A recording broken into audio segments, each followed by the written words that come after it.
It was early January 2017. Nearly 100 ISIS fighters, bruised, scattered, and on the run, had thrown together a makeshift camp in the middle of the Libyan desert.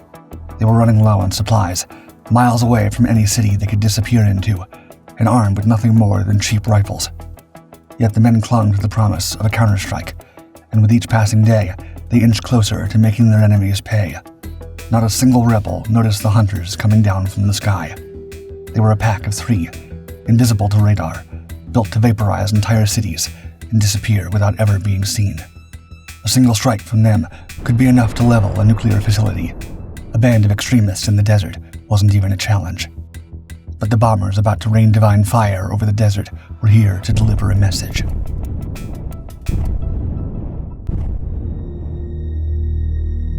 It began like any other morning in Pico Rivera, California. A civilian vehicle rolled past the gates of a former Ford automobile plant. As the doors opened, a group of men stepped out, heading straight into the building ahead. Inside, a security guard was already waiting for them. Without a word, he motioned them down a dim hallway. Fluorescent lights buzzed above as they passed rows of locked doors and shuttered windows. At the end of the corridor, a lone room, hosting only a polygraph machine and the technician who operated it. The men removed their jackets without asking any questions. They knew the drill. One by one, they each took a seat, strapped in, and recited the same vow. They had told no one. Not friends, not family. Not a soul outside the chain of command knew what lay hidden in this place. The technician glanced at the needle as it traced clean lines across the paper. They were telling the truth. After a decade of Cold War tension, which nearly brought the world into a full-scale nuclear confrontation, America and the Soviet Union had finally agreed it was time to regulate weapon production. Or at least that was the official story. Behind closed doors, military planners on both sides continued to sketch blueprints for weapons unlike anything the world had seen.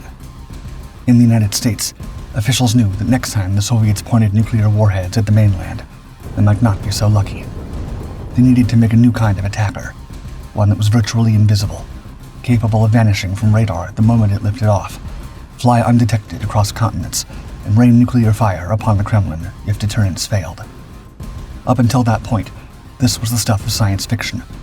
But in 1974, military designers had slowly begun to unlock the secrets of radar-evading design, incorporating new surface angles, experimental coating compositions, and coming up with designs that reduced the noise of engines to a minimum.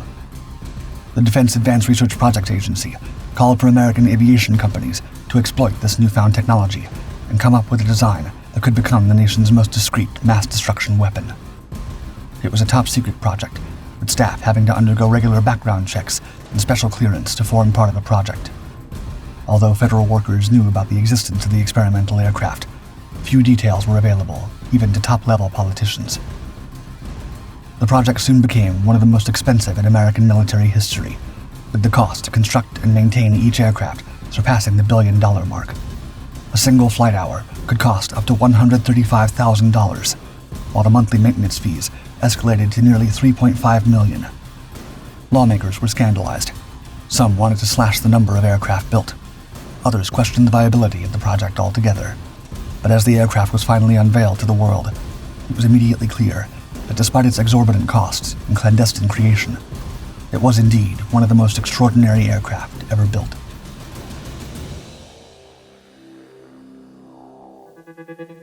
The big reveal came on November 22, 1988, at Air Force Plant 42 in California. After more than a decade of speculation, the world could finally catch its first glimpse of the B-2 Spirit, the United States' newest war machine developed by Virginia-based Northrop Grumman. Dozens of eager journalists and aviation experts gathered around. Notepads were ready, but the moment they laid eyes on the aircraft, they had no idea how to even start describing it. For starters, it looked more like a ship from outer space than a conventional military aircraft. It had no fuselage to speak of, no tail, no vertical stabilizers, just a single sweeping black wing. 172 feet wide and only 17 feet tall, with a silhouette so finely sculpted that from head on, it seemed to melt into the horizon. Despite its slim figure, the B-2 was built to carry out destruction that few other aircraft could match. Hidden within its minimalist frame were bomb bays capable of carrying 40,000 pounds of lethal payload. Whether it be GPS-guided conventional ordnance or strategic nuclear weapons, the B-2 could make it rain anywhere before returning home unseen, thanks to its 6,000 nautical mile range and mid-air refueling capabilities, which gave it the power to reach any place on the globe without ever touching the ground. Its unusual shape and continuous curvature gave it a radar cross-section so small it would appear as not much bigger than a bird flying across the sky on enemy systems. It sported carbon graphite skin, soaked in radar-absorbent material and finished in non-reflective charcoal gray paint, which allowed it to blend seamlessly into night skies. On top of this, its engines were buried deep within the wing, with titanium-lined ducts and exhaust coolers designed to minimize infrared emissions. It carried no afterburners, eliminating heat spikes and acoustic trails while cruising at altitudes of up to 50,000 feet. The B-2 was the ultimate answer to the rising Soviet threat. But as the Spirit began its first test flights in the late 1980s, its future became uncertain. The Soviet Union collapsed, and what had once been America's most contentious adversary was suddenly no more than a distant memory. By the time the B-2 was fully combat ready, its intended rival no longer existed, and the Great War it had been built to win would never come. Still, the aircraft was too extraordinary and powerful to discard. America had spent millions on creating the B-2 Spirit, and under no circumstances would it let it just gather dust on the runway.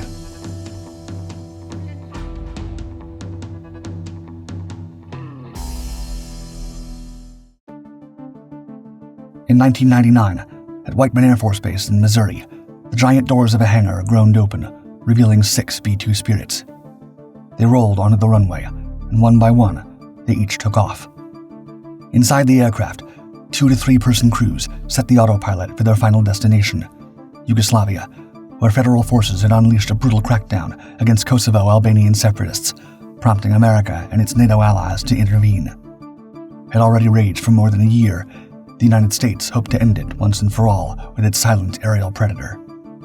However, this was the B-2's first combat mission, and despite its multi-million-dollar design, there was no guarantee it was powerful enough to end a war across the Atlantic. After more than 15 hours of uninterrupted flight, the Spirits reached their targets deep within Yugoslavian territory. It was showtime. The bomb bays opened, and from the belly of each aircraft, Joint Direct Attack Munitions, or JDAMs, dropped down. In previous conflicts, U.S. bombers had employed carpet bombing tactics, raining payloads over entire areas and risking massive civilian casualties. But that was not the B-2's style, and when it fought, it did it cleanly. For a moment, the JDAMs tumbled down on free fall like any other bomb, but then they came alive. Each bomb recalibrated mid-air, adjusting its course with extreme precision. Some curved left, others right, each locked onto a specific target and struck with near-pinpoint accuracy.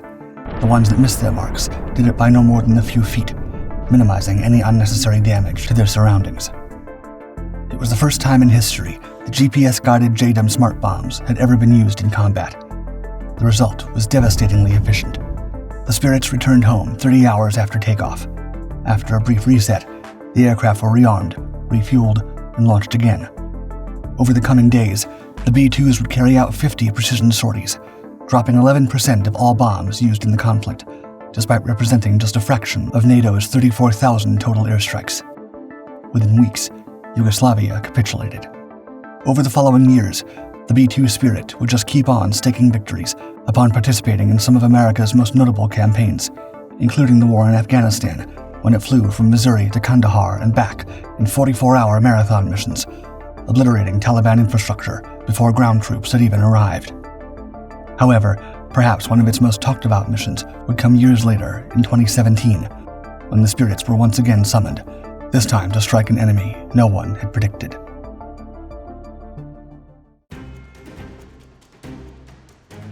During the presidency of Barack Obama, NATO launched a new foreign intervention, this time in Libya, set to eliminate Muammar Gaddafi, the nation's dictator, accused of human rights violations and fueling terrorism across borders.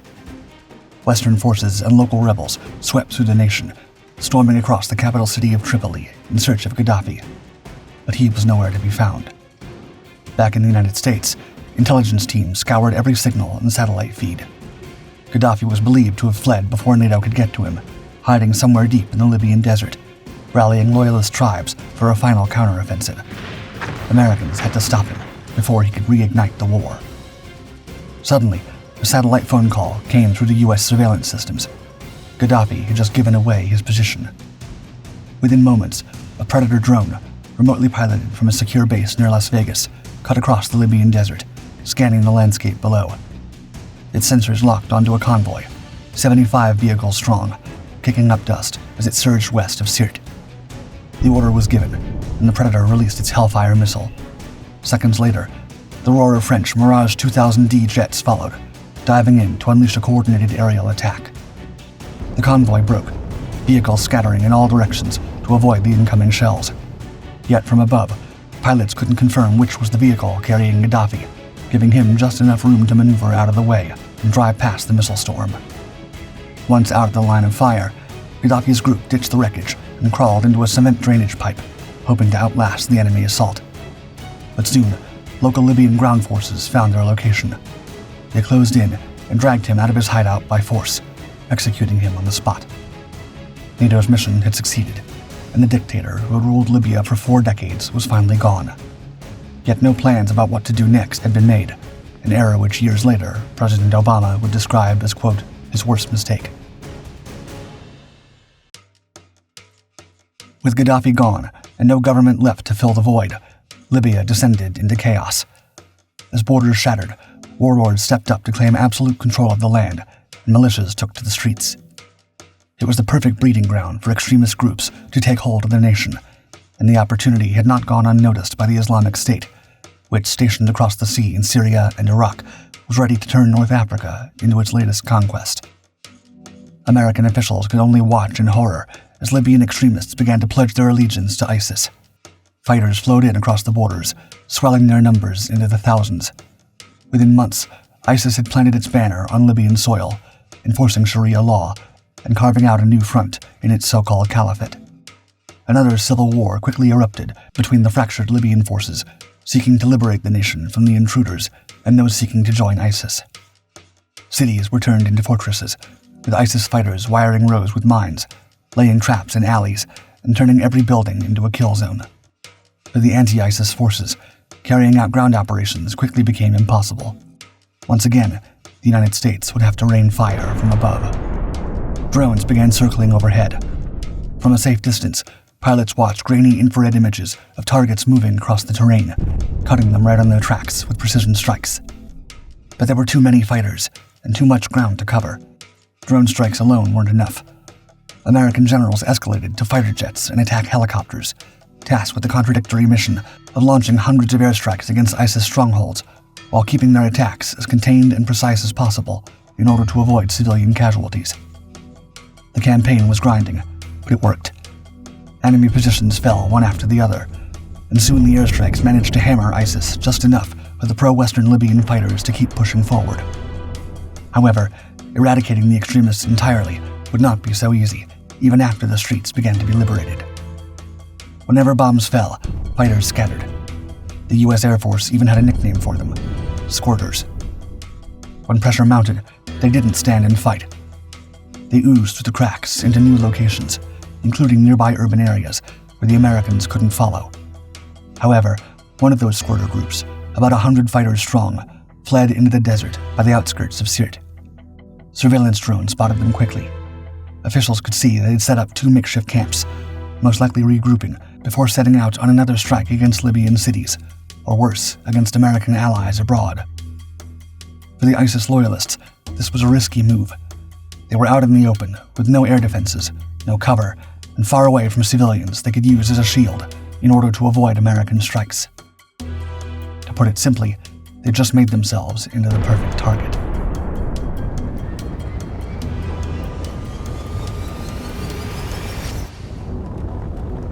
The Navy immediately came up with a plan: launch a volley of cruise missiles from ships stationed in the Mediterranean. Let them streak low across the Libyan desert until they find the ISIS encampments and wipe them out for good. At $1 million per missile, it wouldn't be a cheap mission, but America was willing to pay the price if it meant erasing the ISIS threat. However, as analysts studied the terrain, they weren't certain the Navy's approach was the right strategy. The camps weren't structured like military bases. They were scattershot and improvised. Dozens of ISIS fighters were on the move at any given time, dispersed across the land. A cruise missile might hit hard, but it wouldn't get all of them. Too many would survive and squirt once again into the desert. There was only one way to guarantee a clean sweep: a precision airstrike. Nearly every bomber in the U.S. arsenal was more than capable of carrying out the job. With no real defenses to speak of, a B-52, or even the smaller B-1, could have descended onto the enemy position and left it clean without even breaking a sweat. But the White House had other plans. Instead of selecting a more conventional aircraft for the mission, it was decided that the B-2 would do the job. Eyebrows were raised across the military. Most didn't understand why the administration was willing to deploy its strongest and most expensive aircraft on a low-risk mission against a desert camp of lightly armed jihadists. Some claimed it was about justifying the aircraft's operating budget before the fiscal year ended. Others whispered it was a warning, a flex of muscle for any adversary watching from Moscow, Tehran, or Pyongyang. A few simply shrugged it off as a legacy move, noting that Obama wanted to go out with a bang before he left the White House. The official explanation, however, was that after a full tactical review, the B-2 offered the best chance of total coordinated annihilation of the enemy target.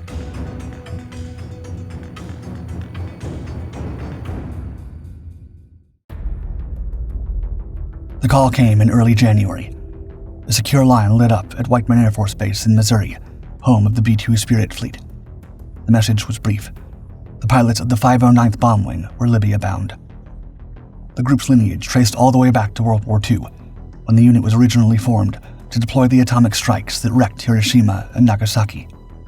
Now, over 70 years later, pilots of the fearsome B-2s were gearing up for yet another historical hit.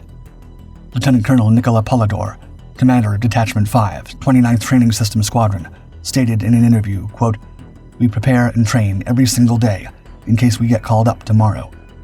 The moment the call came, the crew members at the airbase knew exactly what to do.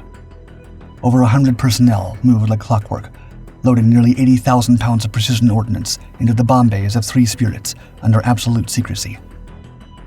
Roughly a quarter of the weapons were pre-programmed while still in America, ready to hunt down enemy vehicles or bunkers the moment they reached Libyan airspace. The rest of the bombs would have to be assigned targets on the fly, using real-time intelligence as the aircraft neared their target. Polidor explained, quote, "It's like a flying computer.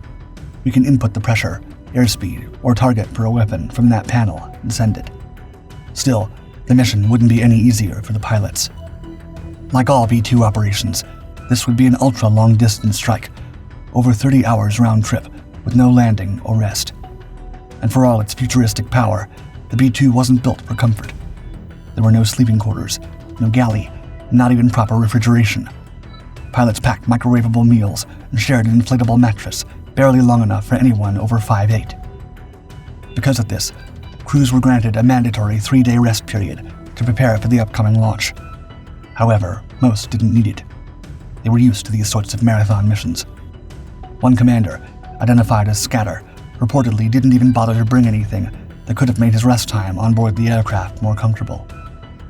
When the time finally came, one by one, the stealth bombers rolled out of their shelters and began taking off in 30-second intervals, slicing above Chicago, over New York, and into the Atlantic. On the radar, pilots could see thunderstorms looming ahead. Bad news.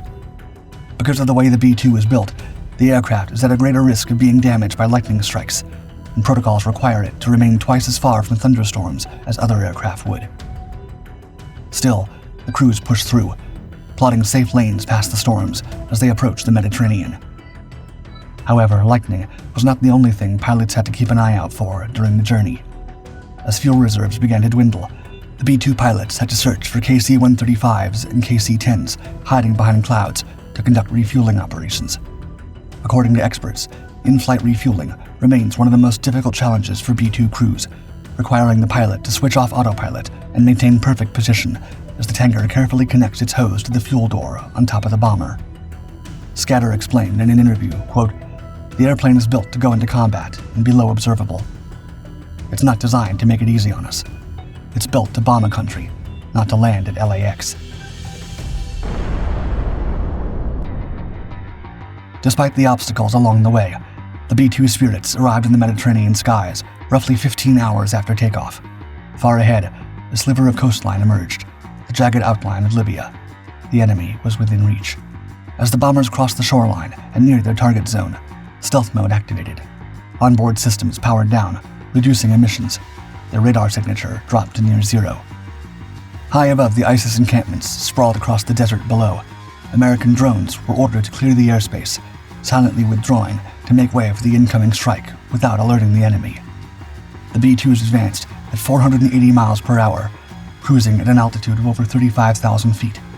They didn't need to line up their targets. Their satellite-guided bombs would take care of that for them. All they needed to do was reach the so-called launch acceptability region, roughly 10 miles away from the target, in order to ensure maximum destruction. As the pilots crossed the boundary, authorization to strike was granted. Bomb bays opened, and in just 30 seconds, 85 satellite-guided bombs detached in sequence, nearly half the aircraft's entire payload.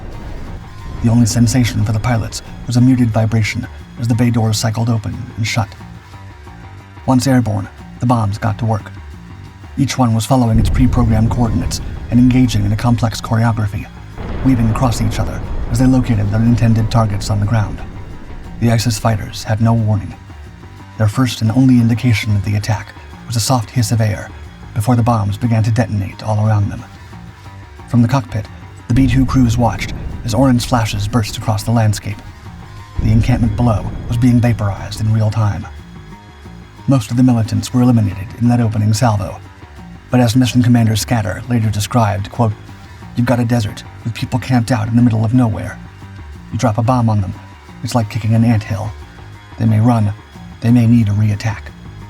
That's exactly why the MQ-9 Reaper drones have been ordered to linger nearby. The moment any surviving fighters made a break for it, they were picked up by infrared and radar.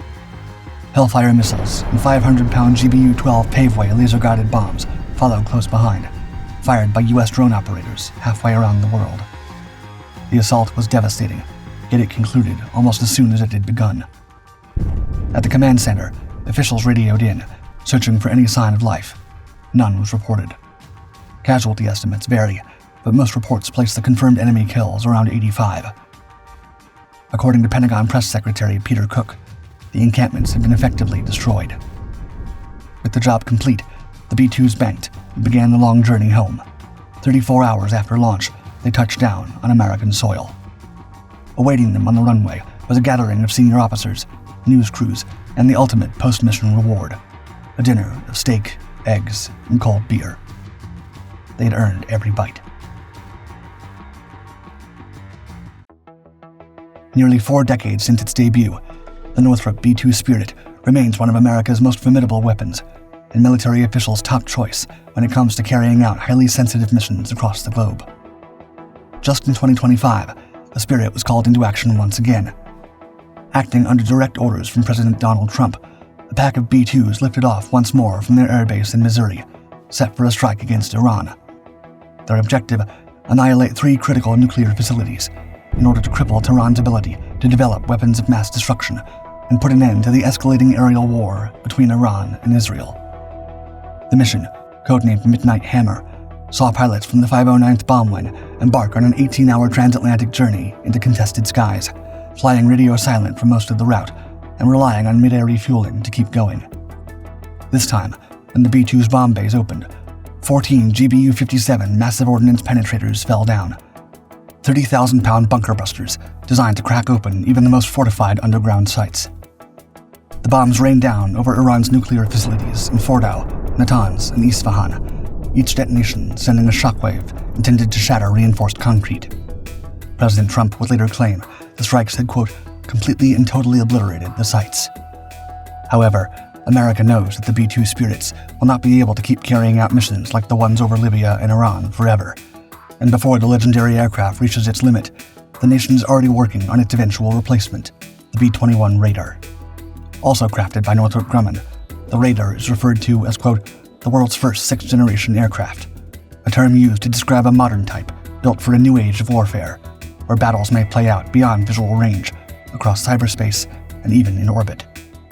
Sleeker, more modular, and more digitally integrated, The B-21 is set to become the most advanced aircraft America has ever deployed, and although it has yet to fly combat missions, at least 3 B-21s are already undergoing flight testing, suggesting the dawn of a new era in stealth aircraft is on the horizon, and the historic raids carried out by the B-2 throughout its history are just the beginning.